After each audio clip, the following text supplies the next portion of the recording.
Anyway, well, we come back to Elijah today, and we are adventuring our way through the life of Elijah, and then after him to Elisha, who's he's going to come after, and then after him to Jonah. So we're really spending the first half of this year looking at 3 prophets and finding out what prophets do. Elijah, again, we are looking at first because he is so prominent in the New Testament. I mean, he's everywhere in the New Testament. So the other prophets of the Old Testament, not so much, but Elijah, yes. So it seemed right. Let's find out who this guy is, who pops up again hundreds of years later in the New Testament by mention. So that's why we're looking at Elijah. Also because, and I put this on here, he's just a regular guy. And today, the passage we'll look at today in 1 Kings 19, he is very regular today.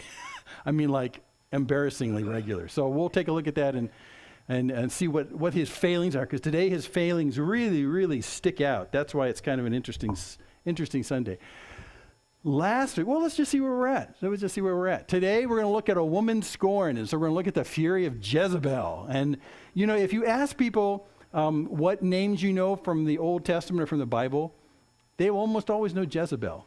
She is infamous because of her sinfulness. So, in fact, she's going to be with us on Sunday mornings for almost 2 more months.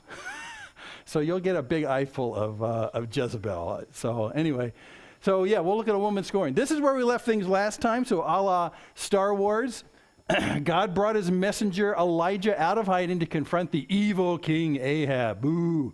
Ahab's wife Jezebel had killed the prophets of the true God Yahweh while installing hundreds of prophets of the false god Baal.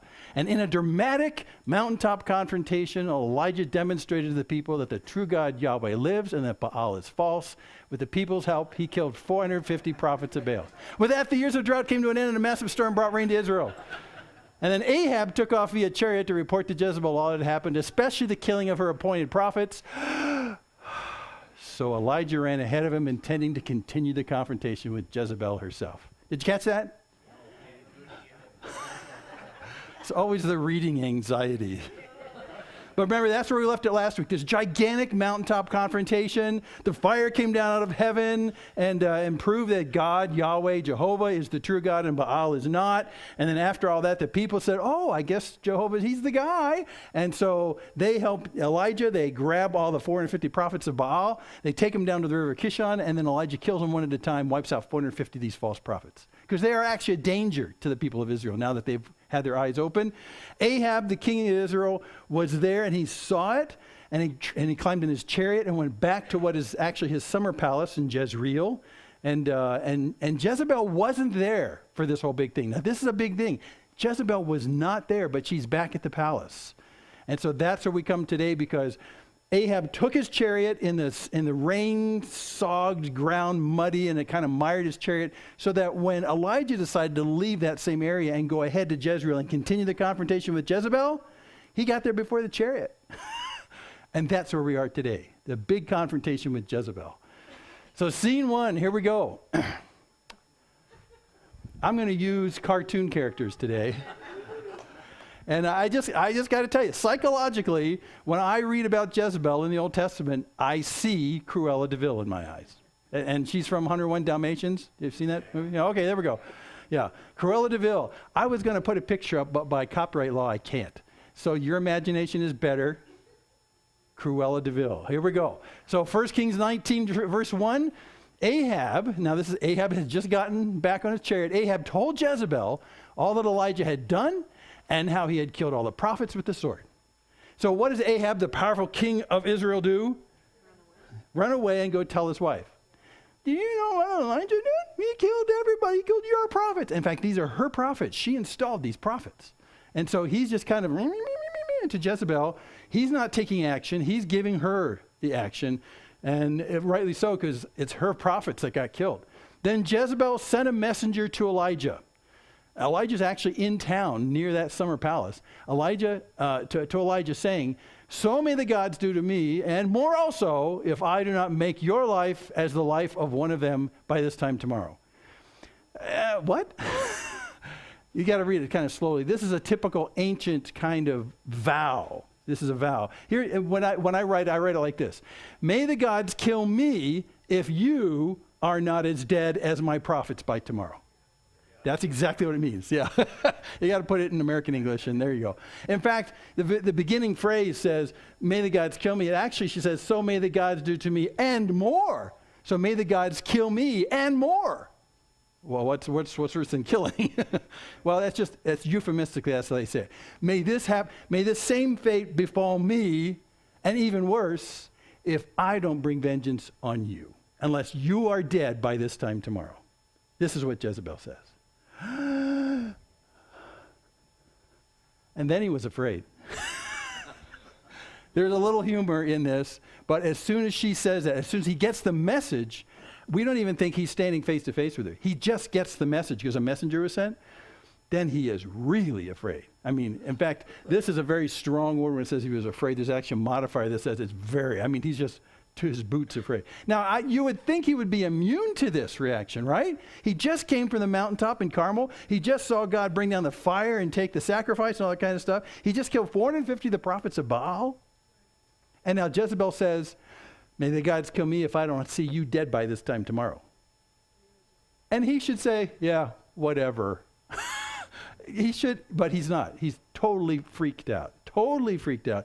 And here's where we start to see the humanity of Elijah, fortunately, because he's doing exactly what we would do. She is a very powerful person in the northern kingdom. What she says goes, always. Ahab the king is actually the one in power, but he lets her rule the kingdom.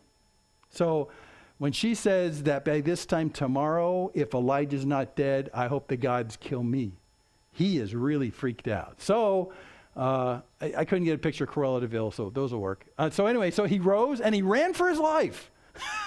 It's literally what it says. He ran for his life because he thought he was going to be put down by Jezebel. And he came to Beersheba, which belongs to Judah, and he left his servant there.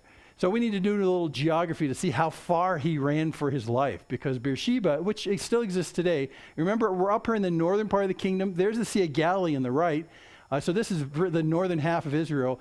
Present-day Lebanon is this coastal area up here. Here's Tyre and Sidon, where that lady from Zarephath was. So he's up here in this broad plain that connects at sea level up by Carmel, and the plain that goes down and goes down hundreds of feet down to the river valley. That's the Jordan River. Big flat plain. So they're in Jezreel. That's actually the summer palace.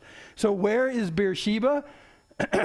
Well, far away from her. About as far as you can go. It's 100 miles south of here. So let me show you how far south this is. We're going down the entire length of Israel. There goes Jerusalem and the Dead Sea on the top right, and down, and there's Beersheba. And if the land on the right looks sandy, that's because it is. It's desert.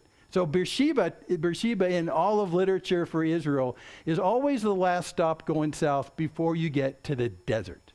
It's the last place. In fact, Beersheba, the name Beersheba means seven wells. So the Sheba is seven, and Beer means, so it's the 7 wells. So actually it's the last set of water you can get, the 7 wells, before you go into the desert. So he goes down to Beersheba, which is still there today. By the way, this label here is actually what you see on Google Earth. Wow, it's still called Beersheba. I love making these points. It's there today. And it is indeed the last stop before you get into the wilderness down here. This is all sand and desert. This area, in fact, on the right, is where the nation of Israel was when they wandered in the desert before they came into the promised land. Remember, they came right up to the doorstep. They were down in that orange stuff on the right. I mean, right on the edge of the promised land. That's where they were. So he goes down to Beersheba. He leaves his servant there. He has a servant that helps him with what he does. He leaves his servant there. Why does he leave his servant there? Because his intention is to actually march out into the desert and die. Now he's Mr. Eeyore. The spirit of Eeyore. Oh, woe is me. Nothing's good. By the way, do you know Eeyore is an onomatopoeia? I don't get to use that word very often. An onomatopoeia. It's a word that sounds like what it describes. It's the sound a donkey makes. We say hee-haw. In British English, they say eeyaw. So it's that Eeyore is actually hee-haw in British English. Oh, okay. So he's the gloomy, sad sack of all the Winnie the Pooh stories, Eeyore. And now Elijah turns into Eeyore while he's down in Beersheba, because this is what he does next. He decides to leave his servant in Beersheba and to wander out a whole day's journey into the desert, which will kill you. if you don't have provisions. A whole day usually in Israel, in the nice areas, is about 20 miles. You can do 20 miles. When you go into the desert, you may get 12 to 15. So he's probably about 15 miles into the desert where he knows that if he stays there, he'll die. Because, being Eeyore, he wants to die. Verse 4. But he himself went a day's journey into the wilderness and came and sat down under a broom tree. It's actually a very, you see these all the time in Israel, in the middle of nowhere. There's this bush. And he asked that he might die. This is asking God. So he leaves his servant in Beersheba. He goes out into the wicked wilderness in the south. I mean, it's just horrible. It's got nothing there. And he sits down under a shady bush and he asks God to die. Regular guy feels like he's a total failure. This is what he says. It's enough now, O Lord. Take away my life, for I am no better than my father. Why? Why does he do this? He just had this great experience at the top of Mount Carmel. Well, because when he actually confronted Jezebel, he was so freaked, he ran away instead of doing what God wanted him to do. So now that he runs away, midstream he gets to Beersheba, he goes as far as he can, and now he realizes he's completely let God down. He is God's true prophet to the nation of Israel, not a Baal prophet, but a prophet of Jehovah. He's a true prophet of Jehovah, and he was supposed to confront the source of the evil, Jezebel, in the northern kingdom, and as soon as he got even just a handwritten note from her, he freaked out and ran. And now he feels like he's a total failure. So he's saying, in fact, when he starts his prayer, he says it's enough, which is, I've done as much as I can do. I might as well just check out now. Now, this is characteristic of us. Sometimes you may do some incredibly neat things for the Lord, and you feel really satisfied and fulfilled you're doing these for the Lord. And it can be a number of things. And then you do something so regretful and stupid, you think, well, from this point on, I am useless to God. And so you get dejected, you get depressed. You say, well, I must not be any use to God anymore. Look at me. I'm a total jerk. I'm a failure. I might as well just quit. Me, Elijah's saying, me, I'm some kind of hot prophet. No, I got a note from Jezebel and I ran away. Just days before, I faced 450 prophets of Baal on the top of a mountain with this standoff, and I didn't run away. But this woman, Jezebel, I ran away. I'm a failure. So he sits out in the desert asking God to die. Because, and this is a key phrase, I am no better than my fathers. That is, a lot of those who spoke for God before him were sort of failures at it. I mean, there was up and down and up and down. But largely he's saying, I am no better than the people that I came from.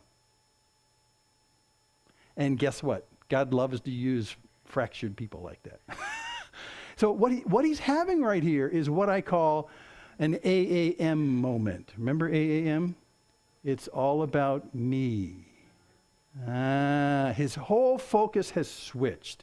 When he's on Carmel, he's thinking about God and what God's going to accomplish and what God's going to do through him. It's not about Elijah at all. But now that he has failed, he's focusing on himself instead of on God, and he's looking at his failures and his shortcomings, and they're the same as his ancestors. Well, guess what? Because we're all just regular people. And so when you turn in on yourself in those failures, you think, well, I'm useless to God. But you weren't any more useful to God when you did this mountaintop thing in Carmel. I mean, there was nothing about Elijah that made him more qualified at Carmel. He was the same silly, regular guy. So actually what you get from this as you go along is that God does use flawed people, us. He uses flawed people both when you're successfully communicating God's word to people as well as when you're failing. And the failure doesn't change his picking of you to talk about him. And that's astonishing. There is a sense in Elijah's life, in the arc of his life, that while he was up in Mount Carmel, he may have thought, well, it's a good thing I'm here because, I'm pretty well qualified. I'm better than all my ancestors because look at what's going to happen today. So there is a sense in which he thinks he might be exceptional. But none of us are exceptional. But still, God decides to use us even when we're not exceptional. And it's just coming to him right now that there was nothing about him that made Mount Carmel work. It was God that made Mark Carmel work. He was just kind of the in-between guy that God wanted to use, who has always been flawed, not more today than yesterday, but always. And I think this is really a key takeaway. So I'll say it a couple times. This is where we get hung up in our relationship with the Lord. We think that somehow we have been chosen by him because we're pretty hot stuff. No, we're all very flawed. And we all know that. But after you come to him, you start to think that maybe you are more than you thought you were. And then God allows you to do a couple of face plants and fail. And then he lifts you up by his grace because he's trying to make the point to you, hey, it had nothing to do with how great you are. It has everything to do with how great I am. But I love you and always have, even when you do face plants. And that's what Elijah is living out in front of our very eyes right now. Even when you're a failure, God does not necessarily think that disqualifies you from being his spokesman. That's the amazing thing. And I've seen this happen so many times in ministry where people will be flying high, be doing great stuff, and then they do something just stupid. And very regretful, and they themselves are very regretful about it. And they think that in some sense, that takes them out of the game. Well, they repent and they come to God and say, God, that was just really stupid, but I don't want that to be part of my life. But they still feel like they're disqualified. Well, guess what? You were disqualified before you fell. You were already flawed when he decided to use you. So don't think more of yourself than you are. In fact, the whole idea about pride goeth before the fall, pride biblically is when you elevate yourself above what you really are. Now, you like your hot stuff. This is the hot stuff scale. That's the pride. And so God just says, I just want you to be humble. Well, humble isn't below what you are. It's just kind of what you are. It's just the honest what you are. And the honest what we are is we are flawed and sinful people who have been redeemed by the grace of God through the blood of Christ. And there's nothing very exceptional about us, but he does love us all immensely anyway. And that's the truth. So here he's having this conflict. I'm not any better than my father. Well, yeah, you're not. But that doesn't change how God uses him. Verse 5. So he lay down and slept under the broom tree, and behold, an angel touched him and said to him. So he's laying down. That's actually a sign that he's giving up and it's time to die. I'll just lay down under this broom tree. And here we go. And then an angel comes and touches him, presumably to wake him up. And he says to him, arise and eat.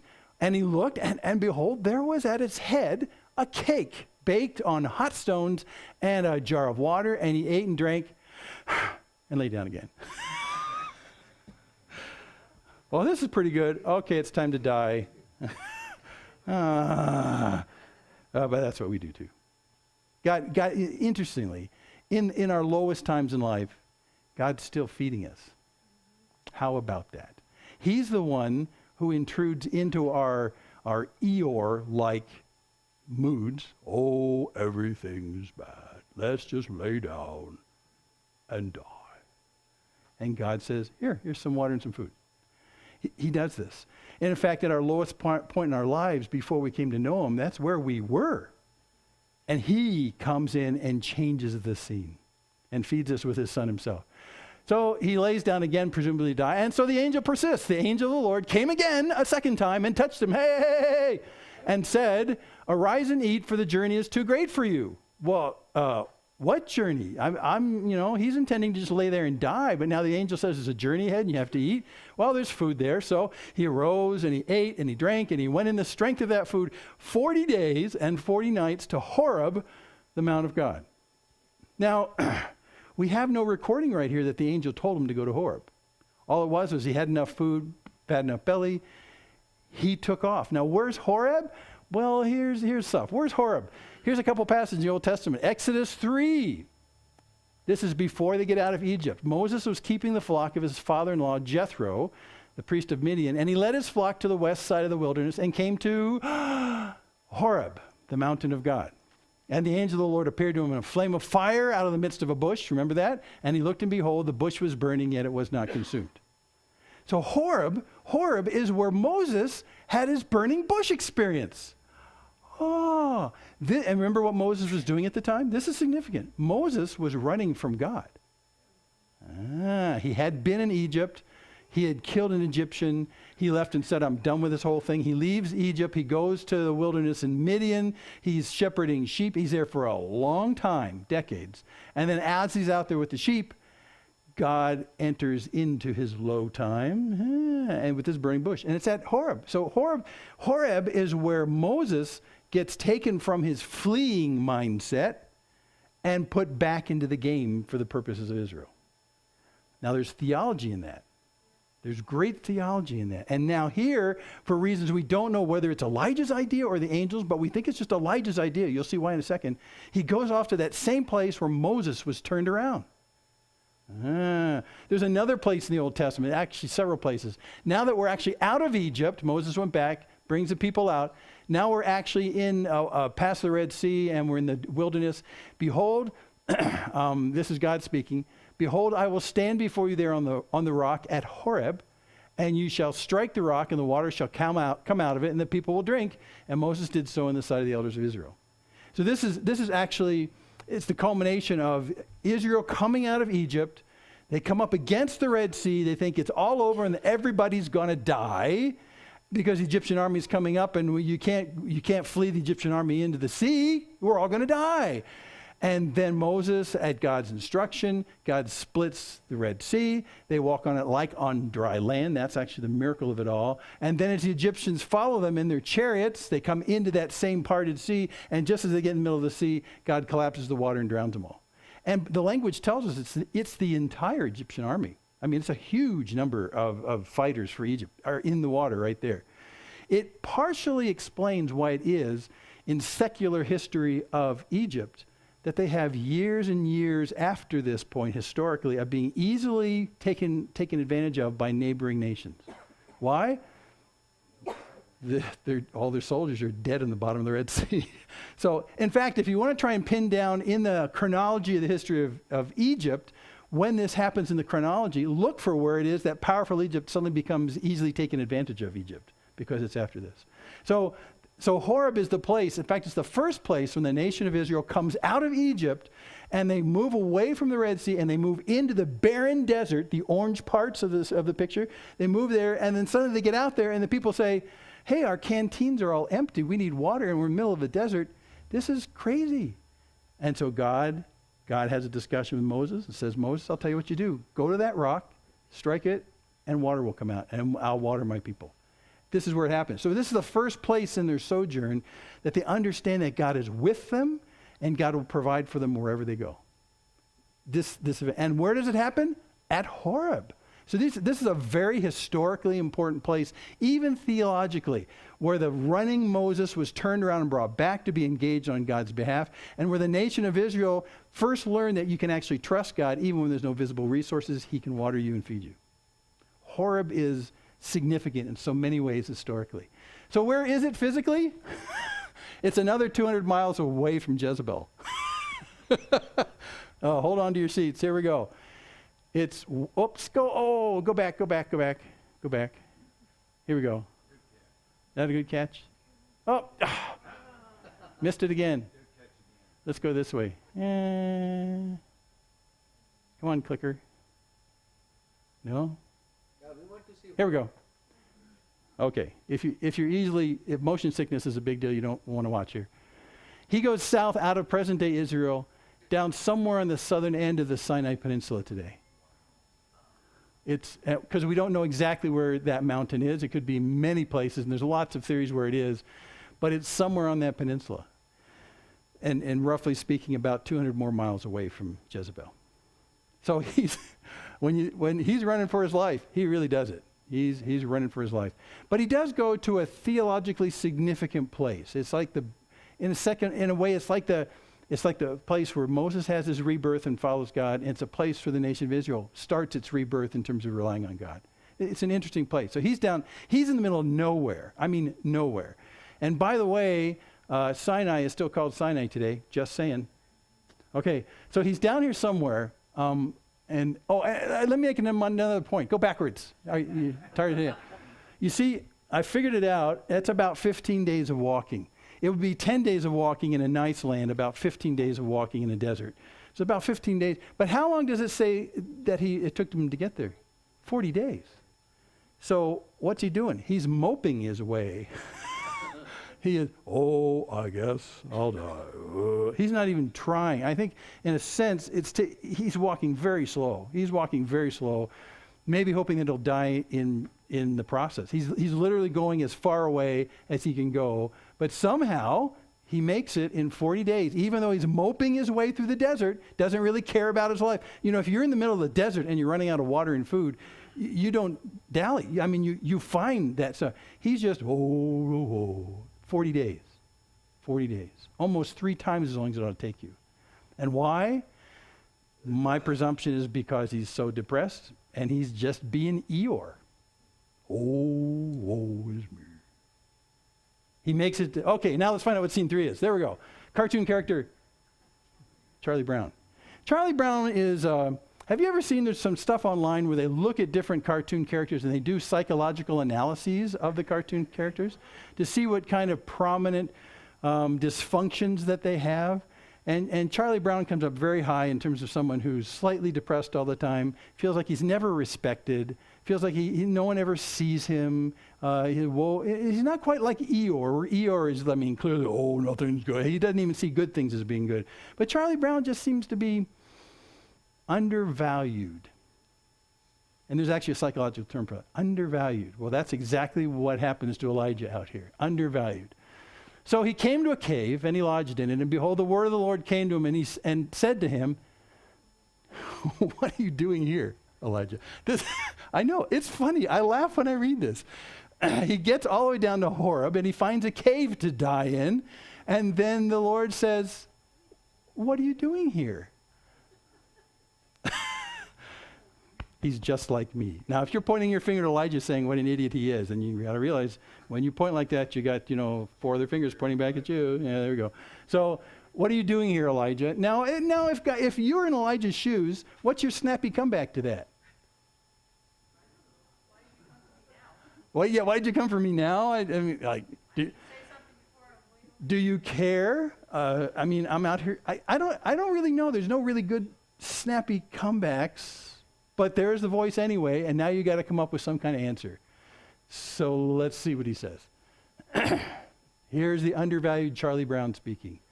I have been very jealous for the Lord. That means I've done great stuff for God. The God of hosts. For the people of Israel have forsaken your covenant. They've thrown down your altars. They've killed your prophets with the sword. And I, even I only, am left. And they seek my life to take it away. Everyone else is wrong. I'm the one who's always been right. And now they're trying to kill me. They just don't value me here in Israel. He's very Charlie Brownish at this point. And he's telling God what God already knows, in a sense, because his facts are roughly true, except for the fact that he's the one and only person left. Because we already know from last week that when he was up on Mount Carmel, that Obadiah, the other kind of undercover prophet of God that was in the household of Ahab, this undercover prophet, he already knows that this guy had taken away 100 prophets and had been saving them in caves and feeding them for 3 years. So he's actually being a little bit, I'm the only one left. And he knows better because he's not. And in fact, we'll find out in just a second, he's way off the mark. But when you are seriously afflicted with AAM, with the all about me syndrome, the first thing you think is, I'm the only one going through this. So when I read this reads so humanly accurate because we go through the same process when we're going through this undervalued pity party. No one appreciates me. No one cares what I do. Look what I've done. I've been dutiful and done everything right, and yet still I am persecuted. I'm the only one. Oh, God. Yeah, this is terminal AAM is what you're seeing right here. A few facts, and we do this too when we talk about ourselves, a few facts mingled with a huge ton of self-pity. I'm the only one. Now, he says this back to God after God asks him, what are you doing here? So what does God say in return? This is an interesting response. So God says, tell you what, go out and stand on the mount before the Lord. Because remember, he's deep in a cave right now. He's in a cave. go out and stand on the mount before the Lord, go outside, and behold, the Lord passed by, and a great and strong wind tore the mountains and broke in pieces the rocks before him.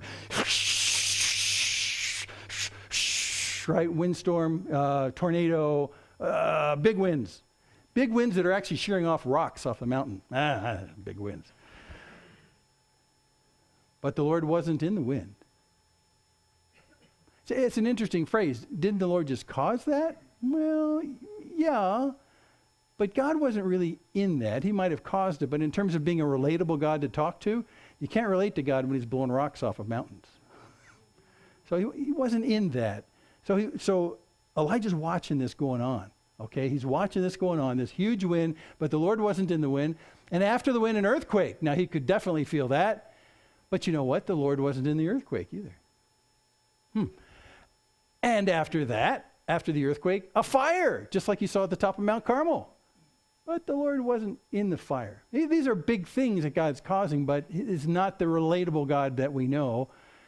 And after the fire, the sound of a low whisper.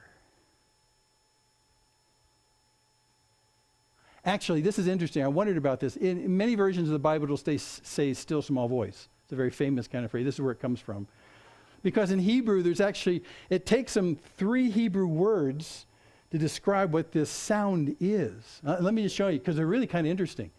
This low whisper, the first Hebrew word he uses, gets translated many places as voice, but in more places as just sound. There was this sound, this voicey sound, this kind of, I don't know. There's a sound, and it could be coming from a person. It could be a voice, but it may not be a voice. So it's equally used as sound or voice. So it's something audible, but not always voice, but sometimes voice. And the second word in Hebrew means it's a line that's used when you have very fine, thin hair, like as a baby, thin or fine or wispy, or just, you know what I'm saying? I don't have a sound effect for that. Oh, I guess I just did it.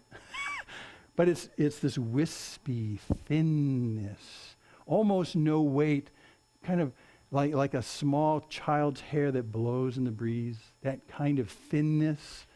And then the last word that he uses in here is still or silent. And in fact, we saw, if you go back to Psalm 107 that we studied about 6 months ago, Psalm 107 has a section in there where God stills the waves of the storms. And it's this word. So it's to take this violence that, these big waves, and God stills it, and it says he stills the storm in that sense, and he causes the waves to hush. So the idea of this last verb, or this word, is that it's what you hear when all the craziness stops. So something had to be stilled that was making the noise, and then what you hear after that is that.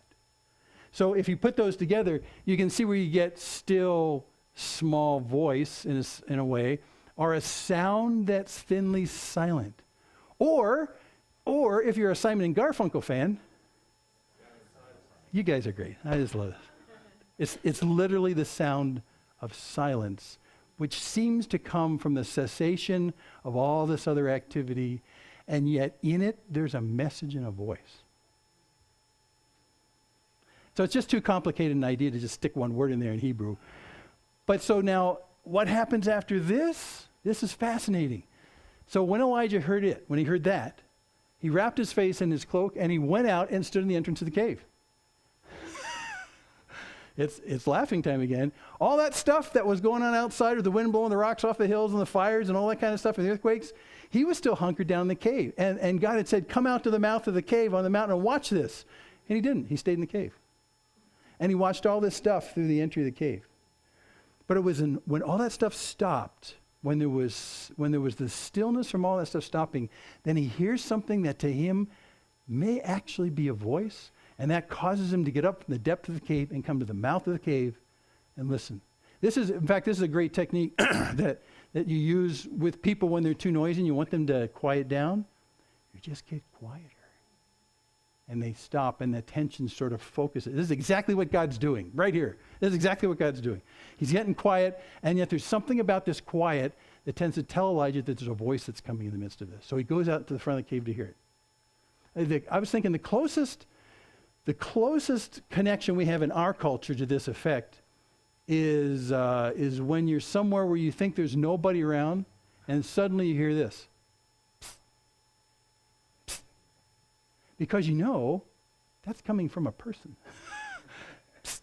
And so you start looking around, and you're actually drawn to where the sound's coming from. Well, this is exactly what's going on right now. Elijah's being drawn to the front of the cave by this voice of silence. And behold, there came a voice to him and said, what do you think he said?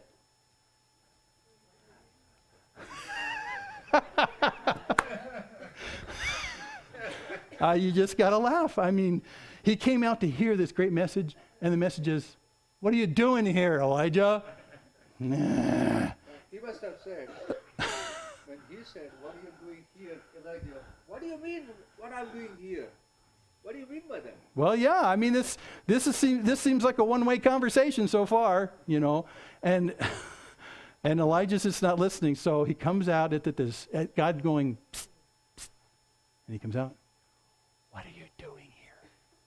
But I think in this particular case, he's hearing this.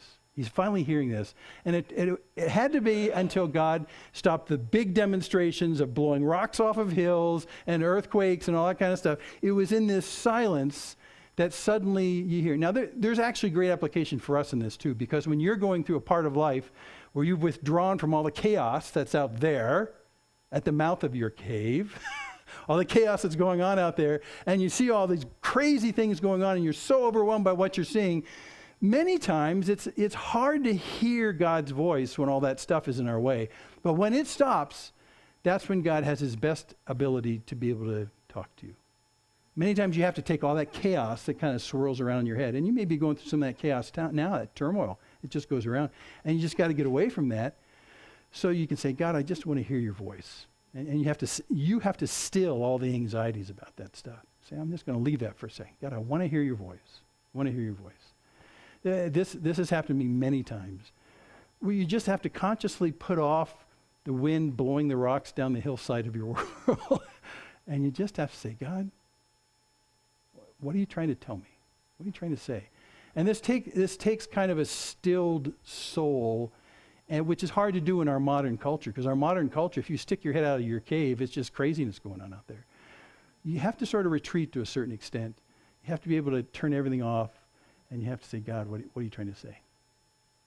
And God's faithful, because when he's trying to get a message to you, he's an extraordinarily good communicator. He can do that. What are you doing here, Elijah? So like a broken tape recorder, his response is, oh, I've been very jealous for the Lord, the God of hosts, for the people of Israel have forsaken your covenant, thrown down your altars, and killed your prophets with the sword, and I only am left, and they seek my life to take it away. It's word for word exactly what he said before. Maybe he didn't hear the message. What are you doing here? It's as though he's saying things like, God, maybe you didn't hear me first time. Don't you realize that I feel undervalued and underused and even like a failure in many respects? And I've done everything I can think that's right, although he ran away from Jezebel, and he doesn't mention that. Self-pity just clouds all of your thinking in a particular sense. Now, what's God supposed to say to that? I mean, it's just a broken tape recorder. Woe is me, I'm undervalued, I've done everything right, but look where I am. This is not fair. By the way, self-pity always talks about fairness. I love this conversation. And the Lord said to him, yeah, whatever. Okay, he didn't. I wrote that in because that's what I would have said. I would have heard that entire thing while he's going through the whole tape recording. I would have rolled my eyes in front of him, and when he got done, I'd say, yeah, whatever. So what does God say? Because he doesn't say that. Sorry. He doesn't say that. And what he says to me is really instructive. Look at this. This is just amazing. So go return on your way to the wilderness of Damascus. That's Syria. That's like 300 to 400 miles north. Go up to the wilderness of Damascus, and when you arrive, you shall anoint Hazael to be king over Syria. What? And Jehu, the son of Nimshi, you shall anoint to be king over Israel. Okay. And Elisha, the son of Japhat, of Abel Meholah, you shall anoint to be prophet in your place. So instead of the broken tape recording of woe is me, I'm useless and I'm the last man standing and everything's wrong, God says, I've got something for you to do. Now, that to me is one of the most hopeful things in the entire Old Testament, is that even when you're at your lowest and you're deeply, deeply immersed in AAM and self-pity, God says, can you wake up? I've got stuff for you to do. God doesn't wait for him to come out of his pity party. Isn't that fascinating? And he's trying to get his attention because he's got stuff for him to do. And many times our pity parties get in the way of us listening to what God wants to do through us. Because we presume that we're useless to him. After all, we've done everything right and everything seems to come out wrong. I failed him when I ran away from Jezebel. I mean, there's so many reasons why you can say I'm not useful to him. And God wakes us up out of that self-pity and says, I've got stuff for you to do. But I'm a flawed human being. I'm a regular guy. Yes, you always have been. Now get up and get out of here. I've got stuff for you to do. Wow. And he adds a little bit more to this. And the one who escapes from the sword of Hazael shall Jehu put to death, and the one who escapes from the sword of Jehu shall Elisha put to death. Well, what in the world is that all about?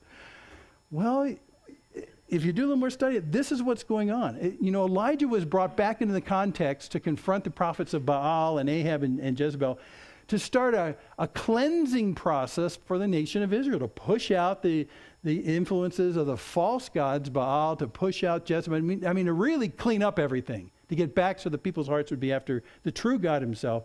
So Elijah is at the beginning of this cleansing process. But the cleansing process for Israel is going to go on past him. And God is going to use people like the king of Syria, Hazael, and like Jehu, who will become the new king of Israel, and like through Elisha, who is going to be the follow-on prophet after Elijah. This is interesting. If you think that God's calling you to start and finish the process of what he has to do and where he's put you, you're probably wrong. He's probably just putting you as one element in a series of people who are doing that. You're one of many. And what he's saying right here is, Elijah, you started this process, but I'm going to continue it through Hazael, through Jehu, and through Elisha. That's what that means. You remember we killed the prophets of Baal on top of the 450 prophets on the top of Mount Carmel? Well, there's going to be judgment coming from God through the sword once again in the process of putting things right in Israel. Interestingly enough, Syria, who Hazael is going to become the king of, Syria is a longtime enemy of Israel. But God's going to use a longtime enemy of Israel to continue the cleansing process in Israel. And to the degree to which they fail to complete that job, the ones who escape that sword, then the king of Israel will pick up the task and continue the cleansing process. And if anyone slips through the fingers of Jehu, then the new prophet Elisha will kind of pick up the pieces. So what he's trying to say is, Elijah, this isn't all your job. You're just one man in many people who are doing this job that I am coordinating on behalf of the good for Israel. You're just one of many. Now, that's also a very encouraging thing. Because many times we think, well, God's called me to do this thing, to start it, to go through it, and to finish it, when in real fact of the matter, you're just one of many in the process of what God's called for this thing to happen. Because it's not about you. It's about God's plans for this process. And he's giving Elijah that reset right now. Right now. I want you to go get Hazael put in place, Jehu put in place, and Elisha walk on the road with you. Because this job is going to go on past you. There's a lot of applications in this. I mean, for many of us in ministry, much of the idea is, who is God put someone in your place to prepare to pick up the baton when you're not there anymore? It's always a question I ask myself a lot. Because I'm not the beginning and end of what God's doing. I'm just one piece of a long string of people that he's coordinating to do it. And the sooner you get the idea that you're just one of many, and it's a wonderful thing that God wants to use you, but it's not about you, and you are not the rock star in this process. God's the rock star in this process. You're just one of many people that he has given the wonderful privilege to be part of the process. I think of this all the time when we talked about the TV 20 stuff that we used to do here with with Doris Hanson and Earl Erskine. We did 2 shows out at TV20. I remember back before we got involved with doing the TV show for Doris, that the station manager had called us and said, gosh, this Warren Jeffs stuff, the polygamists down in Colorado City, this is big in the news right now. Doris is trying to reach polygamists. Why don't we do a TV show and she can be the host of the TV show? And he called Doris, and she kind of got cold feet and said, I don't think so. And then he called me, and I said, well, I don't think so. And and he was offering 100% free airtime on a TV station that broadcasts in Salt Lake City. So we dragged our feet, and we said, well, we can't really do this. And so he said, well, why don't you just come down sometime, watch another show that we produce right now with Sean McCraney, and just come down and be in the audience and see what happens. So Scott and I went down, met Doris down there. Doris and I sat in the audience watching as Sean did a show. Scott went in the control room to watch all the electronics and the blinky lights and all that kind of stuff to see if he could do that. But by the way, afterwards, Scott came out of that and said, I don't know.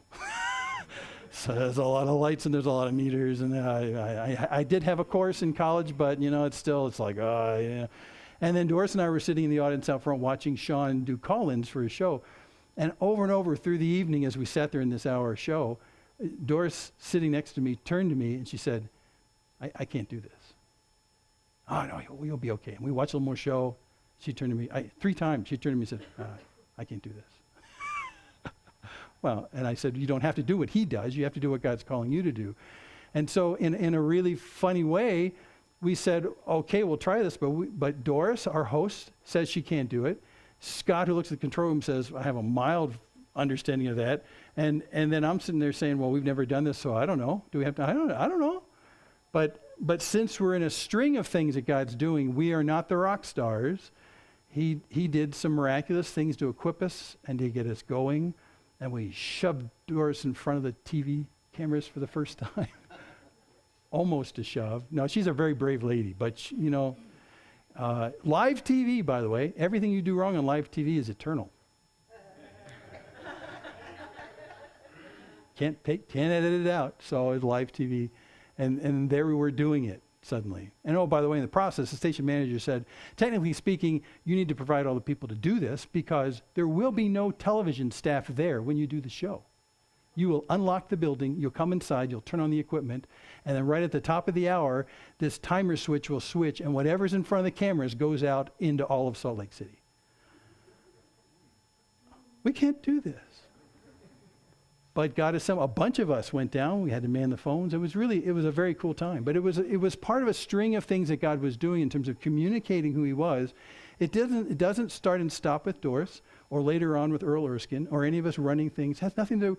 In a real sense, God has assembled a team of people. That's you and I. Just regular folk, very flawed and prone to mistakes and stupidity. Gotta make sure I don't make eye contact. But God somehow uses that very flawed natural resource of people to glorify himself throughout all that goes on.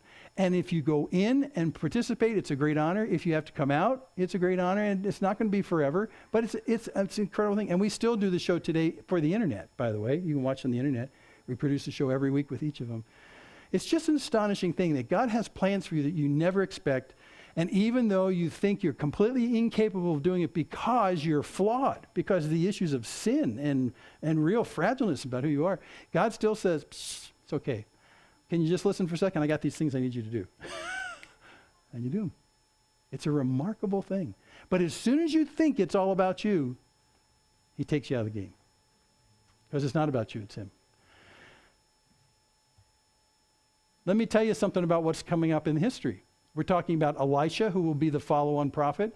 Hazael, who's going to be the king of Syria. Jehu, by the way, I love you. You notice I'm not saying Jehu? Because in Hebrew, it's actually Jehu, which I like because I've called people Yehus my entire life. And then I have to say, I'm just quoting the Bible.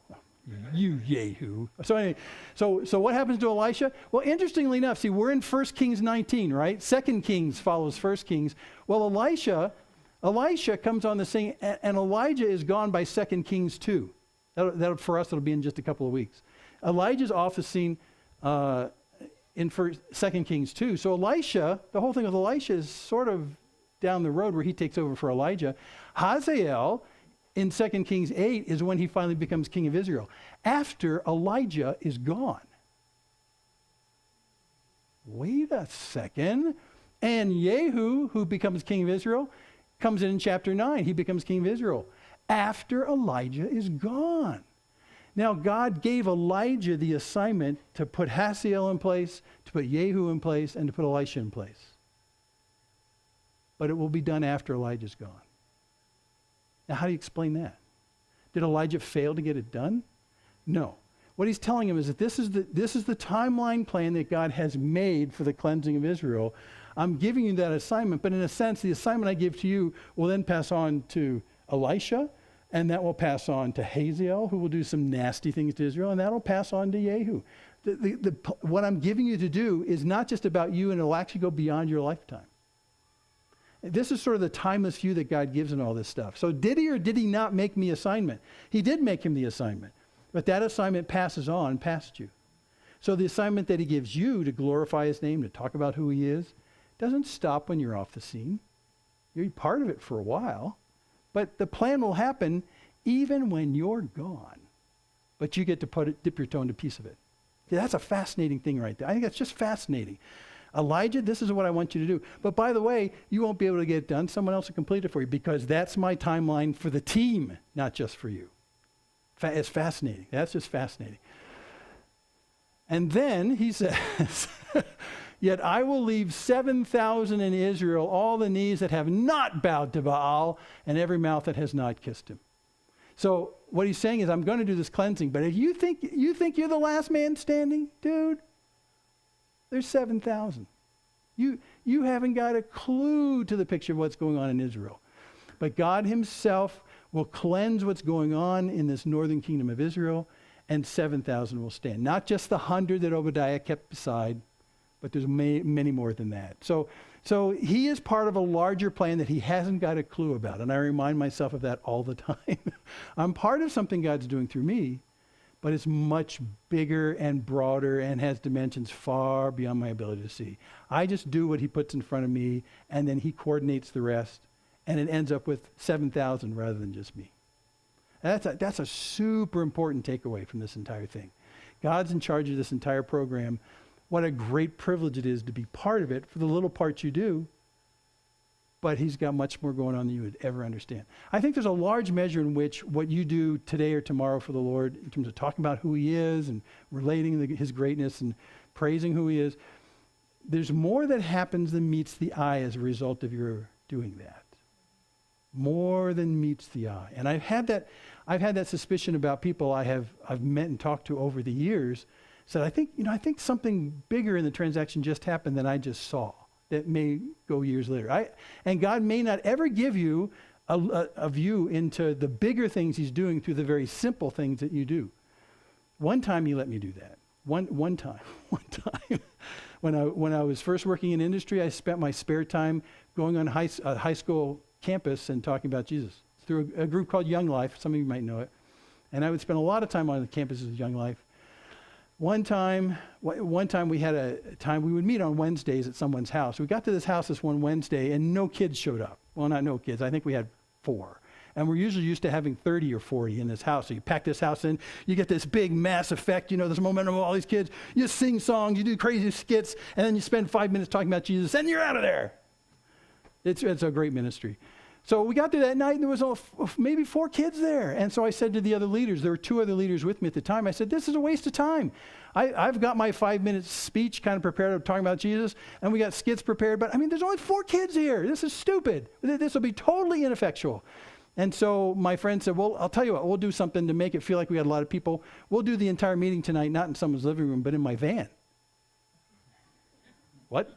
We'll all cram into my van, and then we'll drive around town, and then we want to do songs. We'll get out at this curb under the street light, and we'll pull out the guitar, and we'll do songs on the street, and dance around, stuff like that. And then we'll cram back in the van, and we'll drive across town, and we'll come out, and we'll set under the lights at the bank drive-through, and we'll do some skits right there, and then we'll cram back in the van, and we'll go to another part of curb somewhere across town, and then, Jim, you'll stand in front of them and give them your 5 minutes. I thought, that's a total waste of time. But we did it.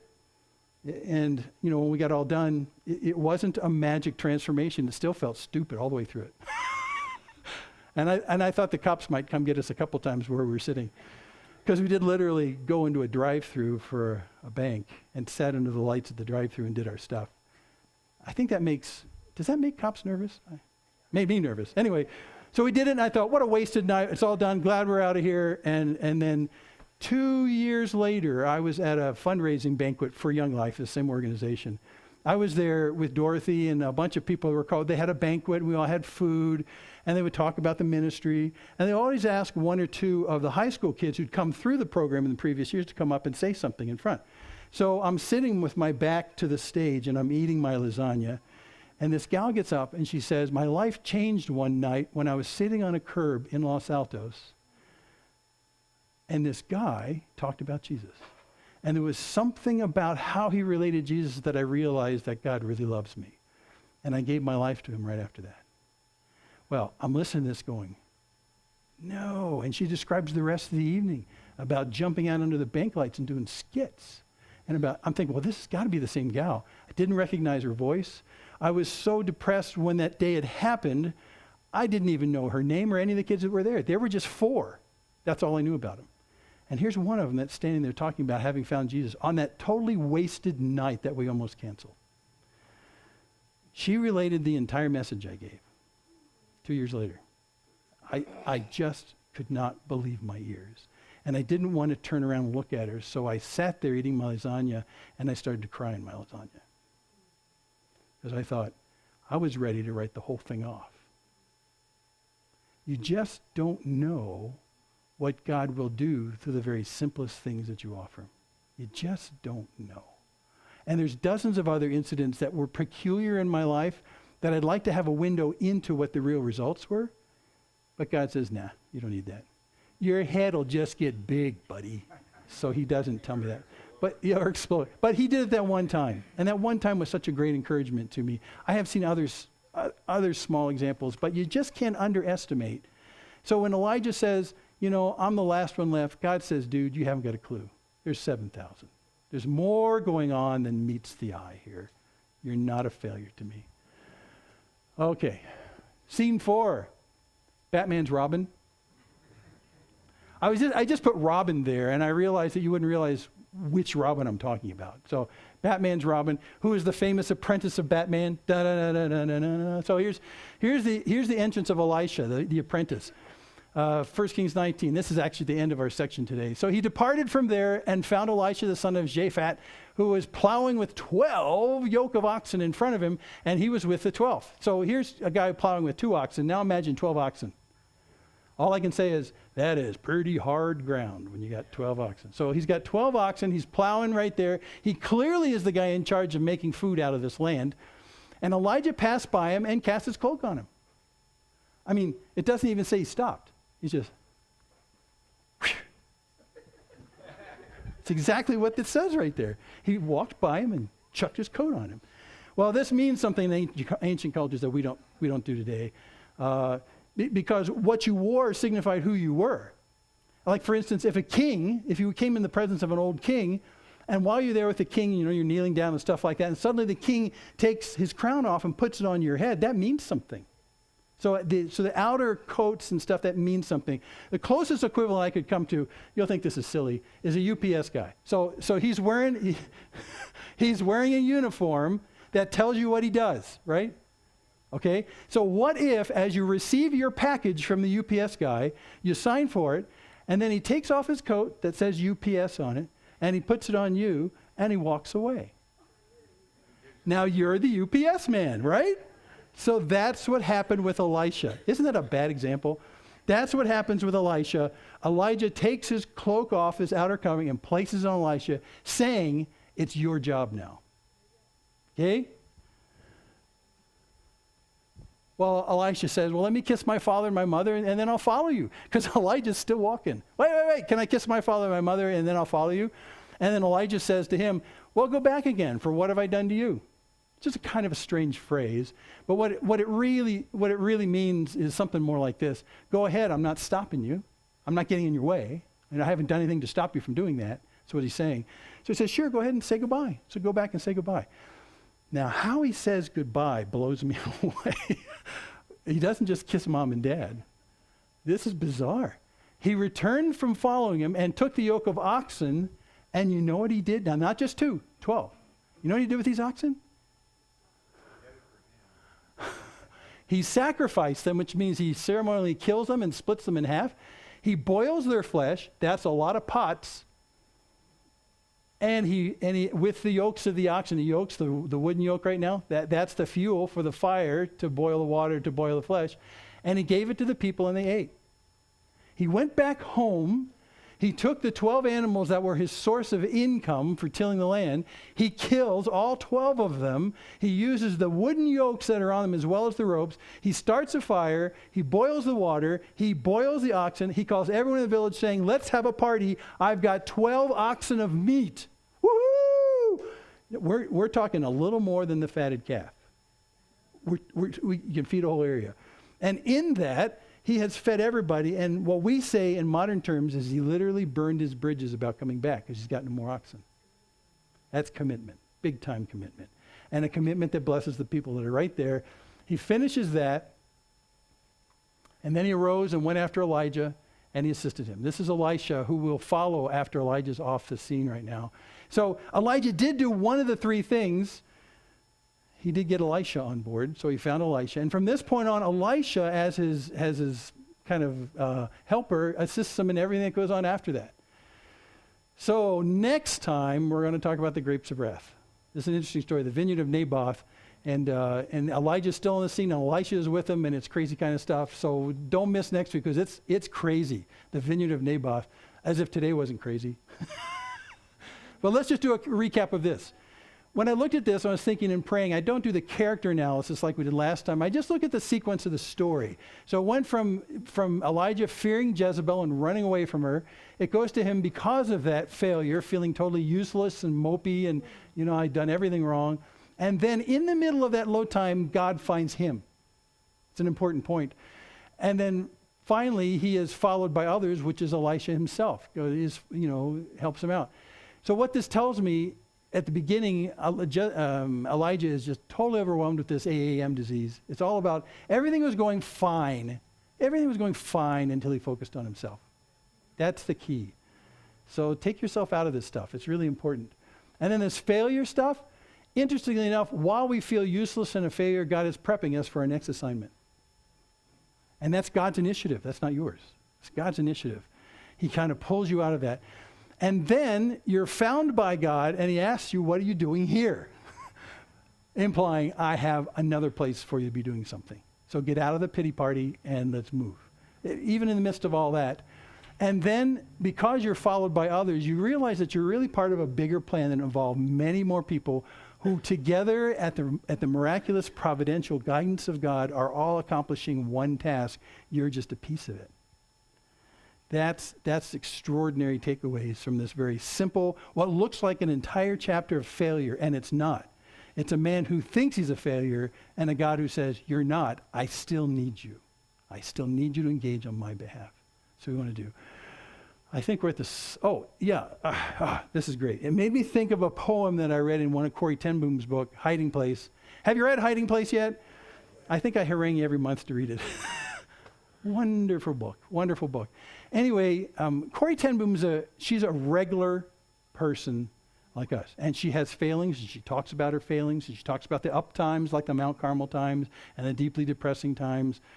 It's us. It's the real us, the regular people in the middle of ministry that God uses broken, bad people to do extraordinary things. By the way, that's why Paul says in 2 Corinthians that we have this treasure in earthen vessels. You're the earthen, you're the clay jar, just regular, so that the power of what's inside the jar will be manifest. It's the idea he has. Anyway, in reading through Hiding Place, I think it is, Corrie ten Boom quoted a poem that is really very well known and has many stanzas beyond what she quotes. But I've had this poem in my head ever since the first day I read this in her book, because it talks about the waves of failure, but God's successes nonetheless. And so we'll quit with this. Here we go. This is what she quoted. She didn't write this. Cowardly, wayward, and weak, I change with the changing sky. Today, so eager and strong. Tomorrow, not caring to try. But he never gives in, and we too shall win, Jesus and I.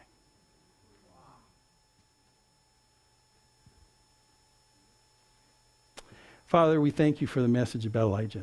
It's encouraging to us to see someone as flawed and as regular as us. And God, it still amazes our hearts that in some way you see fit and desire to use us just like Elijah in ways that will bring eternal glory to you and that will change and cleanse places that sit in darkness and the shadow of death. We don't feel like we're qualified for this. And indeed we're not. Except we've been made your children through the precious blood of Jesus. We've been adopted into your family. And you have great plans for us while we're still here to communicate the incredible loving kindness of our God and to bring light into places that are hopeless and many times, like Elijah, lay down and just wait for death.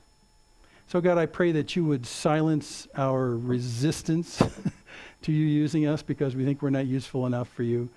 We pray that you'd give us an insight into more than our eyes can just see. And again, we thank you for allowing us to be in an incredibly privileged position of being in a front row seat in what you're doing in the lives of other people because you choose to involve us.